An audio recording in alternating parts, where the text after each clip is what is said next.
Hello students, तो हम लोग स्टार्ट कर रहे हैं चैप्टर पॉलिनोमियल्स और ये रिवीजन है। आपको मैं क्लास 10th बोर्ड्स आ गए हैं, टाइम आपके पास कम है तो हम लोग बहुत जल्दी रिवाइज करेंगे कि पॉलिनोमियल्स है क्या और उसमें क्वेश्चन कौन कौन से आते हैं बोर्ड्स में, ये सबसे इंपॉर्टेंट है। ठीक है, अब देखिए पॉलिनोमियल्स है क्या। तो आपने पढ़ा हुआ है अलजेब्रिक एक्सप्रेशन, याद करिए कभी पढ़ा होगा अलजेब्रिक एक्सप्रेशन। ठीक, अलजेब्रिक एक्सप्रेशन होता क्या है आपका कि कोई भी like 2x² minus 3xy plus 2, ये अलजेब्रिक एक्सप्रेशन है। मतलब अलजेब्रिक एक्सप्रेशन में होता क्या है, इसमें x है y है, इसको बोलते हैं variables. It is known as variables and numbers जो है 2, 3 and 2 they are known as constants. तो इसमें होता क्या है, आपका कांस्टेंट होते हैं, वेरिएबल होते हैं और एक और चीज होती है इसमें, ये जो माइनस प्लस है ये हो गया हमारा ऑपरेटर्स। ठीक है, तो algebraic expression you already know. अब हमें पढ़ना है कि पॉलिनोमियल्स क्या है। जैसे इसका नाम है कि पॉलिनोमियल्स, मतलब ऐसे अलजेब्रिक एक्सप्रेशन जिसमें एक या एक से ज्यादा टर्म हो उसको हम बोलेंगे पॉलिनोमियल्स। ठीक है, बट जो हमको क्लास 10th में पढ़ना है उसमें क्या है कि हमको पॉलिनोमियल्स हैविंग डिग्री 1, जिसकी डिग्री 1 है वो सारे पॉलिनोमियल्स पढ़ने हैं। तो डिग्री का डिग्री 1 मीन्स पॉलिनोमियल जिसमें आपका 1 वेरिएबल है। हम लोग इस बार जो पढ़ना है पॉलिनोमियल वो 1 वेरिएबल वाला पढ़ना है। मतलब इसका वेरिएबल जो होगा वो एक ही होगा, एक वेरिएबल से बना हुआ पॉलिनोमियल। अब पहले समझ लेते हैं कि पॉलिनोमियल को लिखते कैसे। तो सपोज कि आप स्मॉल, पॉलिनोमियल का जो नाम होगा वो हमेशा स्मॉल लेटर से होगा, px या फिर fx ऐसे करके होगा।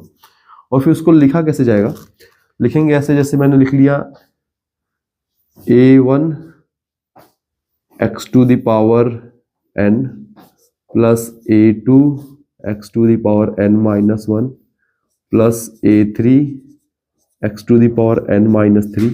अब ये चलता जाएगा ये, ठीक है, ये तब तक जाएगा जब तक ये कंप्लीट नहीं हो जाता, मतलब ये बढ़ता रहेगा। तो ये मैंने लिखा क्या कि पॉलिनोमियल को दो तरीके से लिखा जा सकता है। एक तो मैक्सिमम पावर से मिनिमम, मतलब मैक्सिमम से नीचे की तरफ, जैसे डिक्रीजिंग ऑर्डर। फॉर एग्जांपल मैं एक एग्जांपल ले लेता हूँ, ये एग्जांपल हो गया हम लोग का। फॉर एग्जांपल मैं यहाँ पे एक पॉलिनोमियल ले लेता हूँ कि आपका 5x to the power 4 minus 3x³ minus या plus 2x² plus 3x minus 2 ऐसे। तो ये आपका डिक्रीजिंग ऑर्डर है। पॉलिनोमियल को एक तरीके से और लिख सकते हैं इंक्रीजिंग ऑर्डर में। सबसे छोटे से शुरू कर लें कि लाइक फर्स्ट टर्म है इसका a0। अच्छा, यहाँ पे a1 a2 a3 ये जो मैं लिख रहा हूँ ये कांस्टेंट है। ये a1 a2 a3 ये वेरिएबल नहीं है बेटा, ये कांस्टेंट है। ये मैं बस इसलिए लिख रहा हूँ a1 a2 क्योंकि यहाँ पे मैं नंबर्स नहीं देना चाहता था, डेफिनेशन थी। तो ये आपके कांस्टेंट्स हैं। यहाँ पे भी मैं a0 x to the power 0 plus a1 x to the power 1 plus a2 x to the power 2। अब ये ऐसे बढ़ता जाएगा और कहाँ तक जाएगा, मैक्सिमम पावर तक जाएगा, like an x to the power n तक जाएगा। तो ये है पॉलिनोमियल, मतलब ऐसा अलजेब्रिक एक्सप्रेशन जो कि 1 वेरिएबल में लिखा जाए उसको बोलते हैं पॉलिनोमियल। ठीक है, अब पॉलिनोमियल में समझना है। अब क्लासिफिकेशन समझने के लिए आपको डिग्री ऑफ पॉलिनोमियल समझना पड़ेगा। अब मैं एक एग्जांपल के थ्रू समझाता हूँ कि let fx be a polynomial equal is 3x power 4 minus 2x² plus 3x minus 1। अब मान लीजिए ये एक पॉलिनोमियल है, तो इसकी डिग्री क्या होती है। तो मैं सिंपली बताता हूँ, डिग्री मीन्स हाईएस्ट पावर, जो इसकी सबसे बड़ी पावर होगी, highest power, it is known as degree. ठीक है, तो डिग्री देखा जाए इस पॉलिनोमियल की डिग्री कितनी है, इसकी डिग्री है आपकी 4। सबसे बड़ा पावर x का पावर 4 है ना, इसकी डिग्री 4 हो जाएगी। ठीक है, अब जब डिग्री समझ लेंगे तभी आप इसकी क्लासिफिकेशन कर पाएंगे बच्चों। तो हम आ जाते हैं अब इसके क्लासिफिकेशन पे। तो सबसे पहले जो हमारा होता है आपका, वो सबसे पहले हो जाता है आपका लीनियर पॉलिनोमियल। सबसे पहले आप लिख लीजिए लीनियर पॉलिनोमियल। अब ये क्या है, लीनियर पॉलिनोमियल है जिसकी डिग्री 1 हो। ठीक है, for example px equal to 3x minus 2, ये लीनियर पॉलिनोमियल है। कैसे पता, क्योंकि यहाँ x का पावर 1 है। ठीक है, अब लीनियर के बाद नेक्स्ट होता है क्वाड्रेटिक पॉलिनोमियल। अगला हो जाएगा आपका क्वाड्रेटिक पॉलिनोमियल, ऐसा पॉलिनोमियल जिसकी degree 2। For example px equal to X square minus 5x plus 6, इसकी डिग्री 2 है तो इसको बोलेंगे क्वाड्रेटिक पॉलिनोमियल। इसके बाद हो जाएगा आपका नेक्स्ट क्यूबिक पॉलिनोमियल। क्यूबिक की डिग्री जो होगी वो 3 होगी आपकी। ये सपोज किया F X equal to 3x cube minus 5x square plus 3x plus 2, ये हो गया आपका क्यूबिक पॉलिनोमियल। ठीक है, तो ये 3 पॉलिनोमियल हो गए लीनियर, क्वाड्रेटिक, क्यूबिक। अब एक और पॉलिनोमियल होता है, मतलब और भी सारे बहुत होते हैं, बट इंपॉर्टेंट है कांस्टेंट पॉलिनोमियल। ये कांस्टेंट पॉलिनोमियल क्या होता है? कांस्टेंट पॉलिनोमियल, तो ऐसा पॉलिनोमियल जिसकी degree 0। Constant polynomial is a polynomial having degree 0। इसकी डिग्री 0 होती है आपकी। For example F X equal to 3, मतलब कोई भी कांस्टेंट नंबर लिख दिया तो वो कांस्टेंट पॉलिनोमियल हो जाएगा। कैसे पता? क्योंकि 3 है, x नहीं है बगल में, तो आप मान लो x है और x की पावर आप 0 लिख लो, तो आपको पता है कि x टू द पावर 0 तो 1 ही होता है, आपको ये पहले से नोन है, तो यू कैन राइट 3। तो एफ एक्स इक्वल टू 3 यही हमारा कांस्टेंट पॉलिनोमियल है।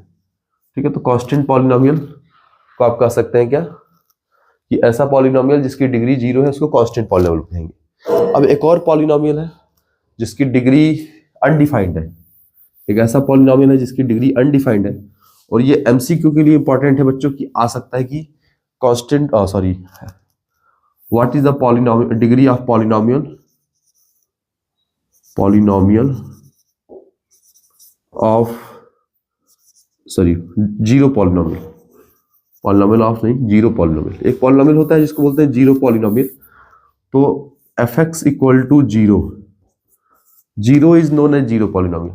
0 को जीरो पॉलिनोमियल कहा जाता है। और इसकी डिग्री की बात करें तो डिग्री इसकी होती है बच्चों अनडिफाइंड। इसकी डिग्री क्या है आपकी? इसकी डिग्री डिफाइंड नहीं है, मतलब इसकी डिग्री लिख ही नहीं सकते, बता ही नहीं सकते। तो अगर कोई पूछ ले कि what is the degree of zero polynomial, then you can say undefined. ठीक है, तो ये हो गई पॉलिनोमियल की बातें। इस टाइप ऑफ क्वेश्चन ये आता है बच्चों की, एक आपको कर्व दे देता है और आपसे पूछता है कि नंबर ऑफ जीरोज। जैसे मान लीजिए कि ये एक कर्व है और आपको बताना है कि ये जो भी पॉलिनोमियल का कर्व है, ये इसके जीरोज कितने होंगे। तो जब भी आपको कोई कर्व दिया रहा है, एनसीईआरटी में ऐसा क्वेश्चन दिया हुआ है, तो वो क्वेश्चन यहाँ पे देख लीजिए आप, इस टाइप का है, ऐसा ही एनसीईआरटी का क्वेश्चन है, एग्जांपल लिया मैंने वहां से। अब ये एक्स एक्सिस को जहां पे कट करेगा, ठीक है, आपको जब भी नंबर ऑफ जीरोज पता करने हो, नंबर ऑफ जीरोज, तो एक्स एक्सिस को जितने पॉइंट पे कट करेगा वो उतने उसके नंबर ऑफ जीरोज हो जाएंगे। जैसे ये जो भी आपका पॉलिनोमियल है, इसके नंबर ऑफ जीरोज कितने होंगे? तो ये इसके नंबर ऑफ जीरोज आपके 2 होंगे। तो इस जो ये कर्व है, इसके नंबर ऑफ जीरोज क्या हो गए? 2 हो गए। सिमिलरली एक और कर्व ले लेते हैं।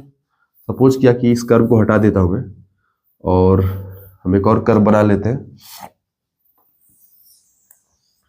अब देखिए एक कर्व ये है, इसके कितने नंबर ऑफ जीरोज होंगे? तो 1 2 3 4, तो इसके नंबर ऑफ जीरोज हो जाएंगे हमारे, वो हो जाएंगे 4। ठीक है, तो कर्व जितनी पॉइंट पे एक्स एक्सिस को कट करेगा, एक्स एक्सिस को, वाई एक्सिस को नहीं, जहां जहां वो एक्स एक्सिस को कट करेगा, तो वहां से आपके निकल जाएंगे नंबर ऑफ जीरोज। ठीक है बच्चों, कुछ कर्व के बारे में बात कर लेते हैं। कुछ कर्व, जैसे ये आपका ये एक्स एक्सिस है, ये वाई एक्सिस है। ठीक है, अब आप समझ गए होंगे एक्स और वाई एक्सिस तो आपने सीख ही लिया बेटा। अब देखिए अगर कोई लाइन सीधा ऐसे आती है, स्ट्रेट लाइन, इसको हम लोग क्या बोलते हैं? Straight line.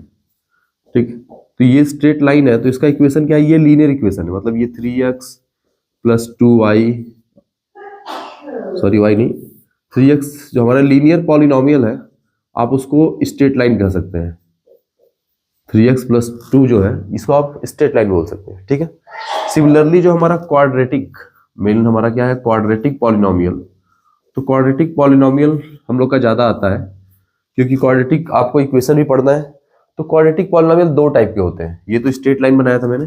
Quadratic polynomial 2 type के होते हैं। एक होता है जो एक्स एक्सिस को, एक होता है जो आपका डाउनवर्ड डायरेक्शन में होता है, और एक होता है अपवर्ड डायरेक्शन में। जैसे ये मान लीजिए ये क्वाड्रेटिक है, ये डाउनवर्ड डायरेक्शन है, नीचे की तरफ है नहीं।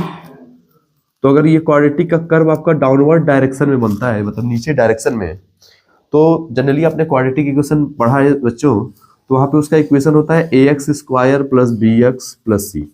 ये है हमारा क्वाड्रेटिक इक्वेशन का इक्वेशन। अब ये ax² plus bx plus c, तो डाउनवर्ड जब होगा तो a की वैल्यू 0 से छोटी होगी। आप ये समझ लीजिए कि जब भी आपका कर्व ऐसे जो है वो नीचे की तरफ बनना है तो उसको a की वैल्यू ले, मतलब ये पहला टर्म निगेटिव आएगा, आप समझे। और दूसरा कंडीशन है कि अगर ये आपका अपवर्ड बने, सपोज किया कि ये ऐसे जा रहा है, हमेशा जो आपका क्वाड्रेटिक इक्वेशन होता है बच्चों वो पैराबोला होता है। पैराबोला मतलब ये शेप, ऐसे इस शेप को हम लोग पैराबोला बोलते हैं। तो जितने भी क्वाड्रेटिक इक्वेशन है वो सब पैराबोला शेप है।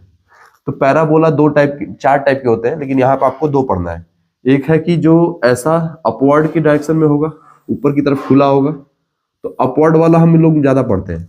ये डाउनवर्ड का मैंने लिखा कि डाउनवर्ड में a की वैल्यू लेस देन 0 है, लेकिन जब अपवर्ड होगा, ये है अभी जो बनाया है अपवर्ड, इसमें आपका a की वैल्यू जो है वो ग्रेटर देन 0 हो जाएगी। ठीक है, तो जब भी जैसे आप क्वाड्रेटिक इक्वेशन पढ़ते हैं कि 3x² माइनस 2x प्लस 1, तो आप इस इक्वेशन को देख के बता सकते हैं कि इसका जो मतलब इसका जो कर्व बनेगा वो अपवर्ड पैराबोला बनेगा। ठीक है, और अगर इक्वेशन ऐसे है, इक्वेशन है आपका कि -x² प्लस 2x माइनस 5, तो इसको देख के आप बता देंगे कि ये डाउनवर्ड बनेगा। ठीक है, तो ये एक अच्छी बात होगी कि आप अब एक अंदाजा लगा सकते हैं क्वाड्रेटिक इक्वेशन को देख के या क्वाड्रेटिक पॉलिनोमियल को देख के कि उसका कर्व कैसा बनेगा, अपवर्ड बनेगा कि डाउनवर्ड बनेगा। ठीक है, चलिए अब आ जाते हैं नेक्स्ट पॉइंट पे। नेक्स्ट टॉपिक है बेटा कि वैल्यू ऑफ पॉलिनोमियल। ठीक है, अगला टॉपिक है वैल्यू ऑफ पॉलिनोमियल। मान लीजिए कोई पॉलिनोमियल px है, वो है आपका 3x माइनस 2। ठीक है, ये एक पॉलिनोमियल है। अब होगा क्या कि हमने पूछा कि its value at x equal to 2 पे इसमें वैल्यू बताइए। तो आप क्या करेंगे, इसमें x की वैल्यू 2 पुट कर देंगे, और उस 2 पे जो इसकी वैल्यू आएगी उसको हम लोग बोलते हैं वैल्यू ऑफ पॉलिनोमियल। और ये 6 माइनस 2 मतलब ये 4 आ जाएगी, ये इसकी वैल्यू ऑफ पॉलिनोमियल होगी। ठीक है, तो ये होता है वैल्यू ऑफ पॉलिनोमियल। और इसी के बाद नेक्स्ट टॉपिक आता है बच्चों जीरोज ऑफ पॉलिनोमियल। जब आप वैल्यू ऑफ पॉलिनोमियल पढ़ लेंगे तो उसके बाद नेक्स्ट टॉपिक है हमारा जीरोज ऑफ पॉलिनोमियल। अब जीरोज ऑफ पॉलिनोमियल क्या है कि कोई पॉलिनोमियल है आपका fx, और किसी पॉइंट को पुट करने पे वो 0 हो जाता है। ठीक है, मतलब the point at which the value of polynomial is zero known as zeros। ठीक है, तो ऐसा पॉइंट जिसपे इसकी वैल्यू 0 हो जाए उसको जीरोज कहेंगे। जाए मैंने यहाँ पे पुट कर दिया 2, अगर मैं इस पॉलिनोमियल में 2 पुट कर दूं, x की जगह पे मैं 2 ले लूं यहाँ पे, तो 2 रखेंगे हम यहाँ पे, तो ये आ जाएगा 2² माइनस 5 इंटू 2 प्लस 6, 2 का स्क्वायर 4 हो जाएगा, ये 10 हो गया आपका, ये प्लस 6 हो गया, और 6 और 4 को ऐड करेंगे तो 10 आ जाएगा, और 10 माइनस 10 ये आपका 0 आ गया।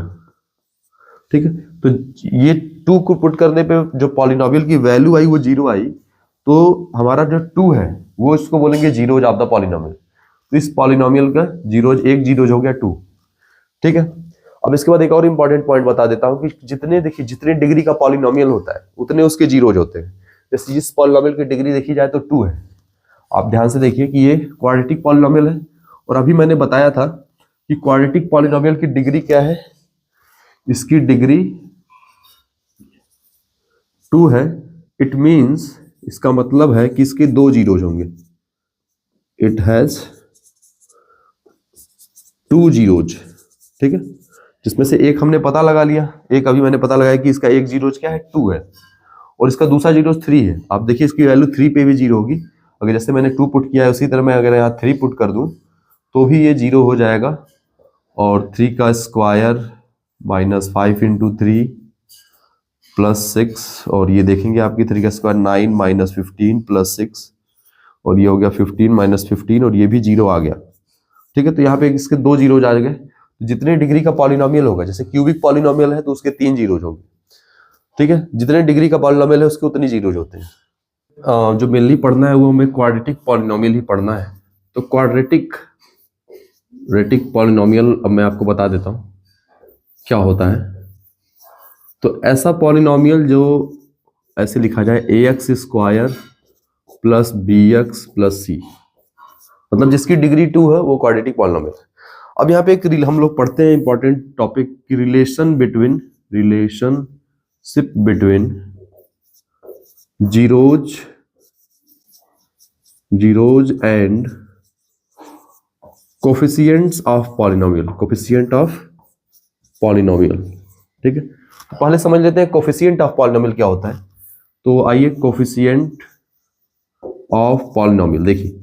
कोफिशिएंट ऑफ पॉलिनोमियल जो हमारा कोफिशिएंट है, मतलब जो x² के बगल में है वो कोफिशिएंट ऑफ x² है। ये देखा जाए a जो है, a है यहाँ पे, इसको आप बोल सकते हैं कोफिशिएंट ऑफ x², ठीक है। सिमिलरली b जो है x के जो बगल में है वो कोफिशिएंट है किसका, आपका x का। और लास्ट वाला जो है c, इसको बोलते हैं constant coefficient, it is known as constant coefficient. तो इन्हीं को हम लोग कोफिशिएंट कहते हैं। तो हम लोग को पढ़ना है relationship between zeros and coefficient of polynomial, ठीक है। तो जीरोज और कोफिशिएंट ऑफ पॉलिनोमियल के बीच में रिलेशनशिप क्या है। तो देखिए ये क्वाड्रेटिक इक्वेशन है। जो इक्वेशन मैंने यहाँ पे लिखा है स्टूडेंट्स, वो है क्वाड्रेटिक पॉलिनोमियल। और क्वाड्रेटिक पॉलिनोमियल के जीरोज, तो मान लेते हैं कि let zeros be alpha and beta. मान लीजिए इसके दो जीरोज हैं अल्फा एंड बीटा। तो हम लोग को रिलेशनशिप पढ़ना है, मैंने बताया ना कि रिलेशनशिप पढ़नी है। रिलेशन किसके बीच में, अल्फा बीटा, मतलब इसमें जीरोज के बीच में और कोफिशिएंट के बीच में। तो रिलेशनशिप क्या है कि अल्फा प्लस बीटा, ठीक है। अल्फा प्लस बीटा को आप बोलते हैं सम ऑफ जीरोज, इसका नाम है सम ऑफ जीरोज। और sum of zeros alpha plus beta equal to होता है माइनस बी अपॉन ए। अब ये बी क्या है, तो बी है आपका coefficient of coefficient of x, और ये नीचे जो ए है ये है कोफिशिएंट ऑफ x², ठीक है। सिमिलरली सम ऑफ जीरो जैसे आ गया वैसे होता है आपका प्रोडक्ट ऑफ जीरोज, ठीक है। तो प्रोडक्ट ऑफ जीरोज को हम लोग दिखाते हैं अल्फा इंटू बीटा से, और इसकी वैल्यू आती है आपकी c अपॉन ए। अब c आप समझ गए हैं, जो हमारा कांस्टेंट टर्म होगा उसको बोलते हैं c, कांस्टेंट कोफिशिएंट वो c है, और वो डिवाइड होगा किससे, आपका कोफिशिएंट ऑफ x² से, ठीक। तो ये है रिलेशनशिप बिटवीन जीरोज, ये अल्फा बीटा हमारे जीरोज हैं, और ए बी सी क्या है यहाँ पे कोफिशिएंट है। तो यहाँ पे ये हमारे दो रिलेशन हो गए, एक हो गया अल्फा प्लस बीटा जिसको सम ऑफ जीरोज कहेंगे, और एक है आपका प्रोडक्ट ऑफ जीरोज, ठीक है। अब इस पे क्वेश्चंस बोर्ड्स में आए हुए हैं बच्चों, मैं आपको एक बोर्ड का क्वेश्चन दिखाता हूँ। ले लिया है क्वेश्चन नंबर 29। तो क्वेश्चन नंबर 29 देखिए मैं पढ़ के दिखा देता हूँ क्या है। ये क्वेश्चन नंबर 29, ये क्वेश्चन है कि if alpha and beta are the zeros of the polynomial, if alpha and beta are the zeros of the polynomial px equal to लिखा हुआ है x² minus k plus 5 into X plus 5k plus 1 such that alpha plus beta equal to alpha beta upon 3, ये दिया हुआ आपको। Then find the value of k। इस question में आपको k की वैल्यू निकालनी है, बहुत ही सिंपल क्वेश्चन है, और ये क्वेश्चन आपका 3 मार्क्स में आया हुआ है। बताइए, ये 3 मार्क्स का क्वेश्चन है और इतना आसान क्वेश्चन, और करना क्या बहुत छोटी सा कम है। देखिए आपको ये क्वाड्रेटिक इक्वेशन दिया हुआ है। अब इसमें सबसे पहले आप क्या करेंगे, कोफिशिएंट निकाल लीजिए। मैंने बोला ना कोफिशिएंट मतलब a b एंड c निकाल लीजिए आप। तो a क्या है, a जो है x² के जो बगल में है वो a, तो यहाँ पे x² के बगल में 1 है, x के बगल में जो है वो b है, तो x के बगल में क्या है, साइन के साथ इंक्लूडिंग साइन, तो x के बगल में है ये, और जो लास्ट में है वो कांस्टेंट टर्म हो गया c। तो यहाँ पे देखिए हमारा a b c निकल गया, और a आ गया 1, b आ गया ये, और c आ गया 5k प्लस 1। अब देखिए हमने पढ़ा है कि alpha plus beta sum of zeros equal to minus B upon A, ये होता है। तो यहाँ पे देखा जाए तो alpha plus beta minus B की वैल्यू भी माइनस में है, तो दो माइनस टकराएंगे और प्लस हो जाएंगे, और अपॉन ए की वैल्यू 1 है, तो ये देखिए माइनस माइनस प्लस हो गया, तो ये आ गया k+5। तो यहाँ से हमारा अल्फा प्लस बीटा की वैल्यू आ गई k+5। ठीक है, दूसरा हमारा है alpha into beta product of zeros, और वो वैल्यू होती है c/a। ठीक है, तो c की वैल्यू यहाँ पे दी हुई है 5k+1/a का मतलब 1। तो यहाँ पे अल्फा प्लस बीटा भी निकल गया। अब देखिए अल्फा प्लस बीटा निकल गया, अल्फा इंटू बीटा निकल गया। अब हमको k निकालना, और k निकालने के लिए करना क्या है, कुछ नहीं करना है, बहुत आसान, हमको इसमें पुट कर देना है। जो हमारा ये इक्वेशन दे दिया है इसने क्वेश्चन में इसने देखिए खुद ही दिया हुआ है। क्या दिया है कि आपका दिया हुआ है कि ये कंडीशन आपको दी हुई है, तो इसमें अल्फा प्लस बीटा की वैल्यू जो ये निकली है, और अल्फा इंटू बीटा की वैल्यू जो ये निकली है, ये दोनों उठा के हम इसमें पुट कर देते हैं। ठीक है, तो देखिए अल्फा प्लस बीटा मतलब है हमारा k+5 और equal to alpha into beta है हमारा 5k+1 ये, और उसमें डिवाइड करना होगा आपका कितना, 3 का डिवीजन करना होगा। ठीक, अब ये इसको क्रॉस मल्टीप्लाई कर लेंगे तो ये 3 इधर मल्टीप्लाई हो जाएगा, तो दिस इम्प्लाइज ये हो जाएगा 3k+15 आ गया ये। ठीक है बच्चों, और फिर ये राइट साइड है हमारा 5k+1 ये है। अब यहाँ से 3k को इधर भेज देंगे तो 5k - 3k 2k आ गया, 1 को इधर भेज देंगे तो ये हो गया 14। ठीक है बच्चों, और फिर इसके बाद आपका क्या है, बस इसको 2 डिवाइड कर देना है, तो 14/2 ये 2 से कट गया 7। तो देखिए यहाँ पे k की वैल्यू आ गई 7। ये प्रीवियस ईयर क्वेश्चन था और बहुत ही सिंपल क्वेश्चन, और 3 मार्क्स में आया था। ठीक है बेटा, तो देखिए आगे चलते हैं हम।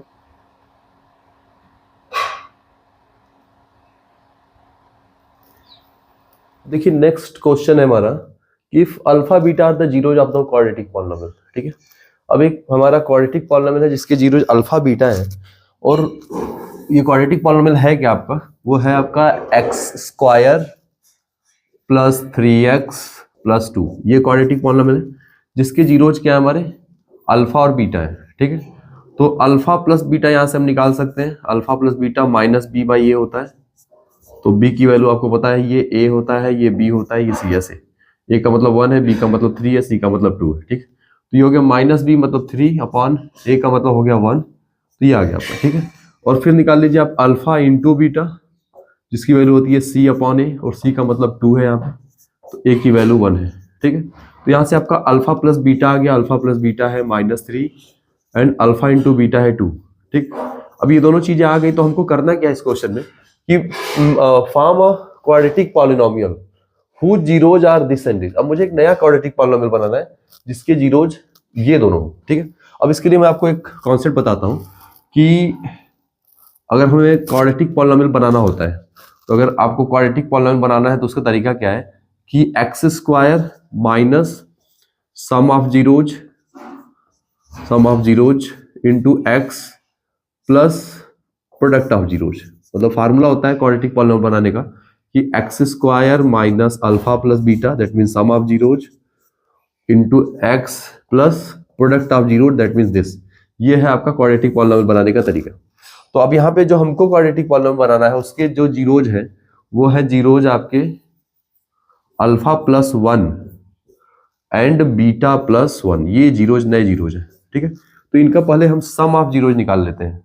तो हम लोग निकालेंगे सम ऑफ जीरोज, और ये लेटेस्ट क्वेश्चन है 24 में आया हुआ है, तो आपका कंपार्टमेंट पेपर में भी। तो सम ऑफ जीरोज यहाँ पे हो जाएगा alpha plus 1 plus beta plus 1, और यहाँ से देखा जाए तो ये अल्फा प्लस बीटा प्लस 2 हो जाएगा, और अल्फा प्लस बीटा की वैल्यू पता है बेटा आपको 2 है, ये हो जाएगा 2 + 2 मतलब ये आ गया 4। ठीक है, तो सम ऑफ जीरोज पता चल गया मुझे। अब आ जाता हूँ मैं प्रोडक्ट ऑफ जीरोज जिसको हम बोलते हैं अल्फा इंटू बीटा। तो प्रोडक्ट ऑफ जीरोज यहाँ अल्फा बदल गया अपना, अल्फा हो गया अल्फा प्लस 1, तो ये अपना अल्फा है, और बीटा भी अपना बदल गया है, बीटा प्लस 1 हो गया है। ठीक है, तो हमारे जीरोज यहाँ चेंज हो गए, ये हो गए। अब इनको मल्टीप्लाई करेंगे तो ये अल्फा बीटा हो जाएगा, अल्फा हो जाएगा प्लस बीटा हो जाएगा और प्लस 1 आ जाएगा। ठीक है, अब अल्फा बीटा की वैल्यू आपकी देखिए यहाँ पे 2 लिखी हुई है, अल्फा प्लस बीटा की वैल्यू जो है वो -3 लिखी हुई है, और इसकी वैल्यू -3 लिखी हुई है, और +1। ठीक है, तो ये आ रहा है हमारा कितना, 2 में से 3 निकला और 0 आ जा रहा है। यहाँ देखिए प्रोडक्ट ऑफ जीरोज हमारे 0 आ रहा है। हाँ, यहाँ पे एक मिस्टेक हुई है मुझसे, अल्फा प्लस बीटा की वैल्यू बेटा यहाँ आपका अल्फा प्लस बीटा -3 था, मैंने गलती से अल्फा इंटू बीटा यहाँ पुट कर दिया था, तो इसको सही कर लेता मैं। इसकी जगह पे मुझे रखना था -3। ये -3 है, तो -3 + 2 कर देंगे तो ये आ जाएगा आपका -1। ठीक, तो देखिए हमको जो नया पॉलिनोमियल बनाना है क्वाड्रेटिक पॉलिनोमियल, उसका सम ऑफ जीरोज मेरा कितना आ रहा है -1। तो यहाँ पे रख देंगे ये जो सम ऑफ जीरोज है, इसकी जगह पे आप रख दीजिए -1 इंटू एक्स, और प्रोडक्ट ऑफ जीरोज, ये प्लेस है किसकी, प्रोडक्ट ऑफ जीरोज की। और प्रोडक्ट ऑफ जीरोज देखिए यहाँ पे कितना आया है, प्रोडक्ट ऑफ जीरोज 0 आ गया है, तो लास्ट प्लेस पे 0 पुट कर दीजिए। तो ये लास्ट प्लेस पे मैंने 0 पुट कर दिया, यहाँ पे एक्स पुट कर दिया, तो ये माइनस माइनस +1 हो गया, +1x प्लस ये, और ये x² + 1x equal to this. तो हमारा क्वाड्रेटिक पॉलिनोमियल जो है वो हो जाएगा, जो हमसे पूछा गया था आंसर, तो वो आ गया x² + 1x। तो this is our answer quadratic polynomial, जो पूछा गया था वो x² + 1x होगा।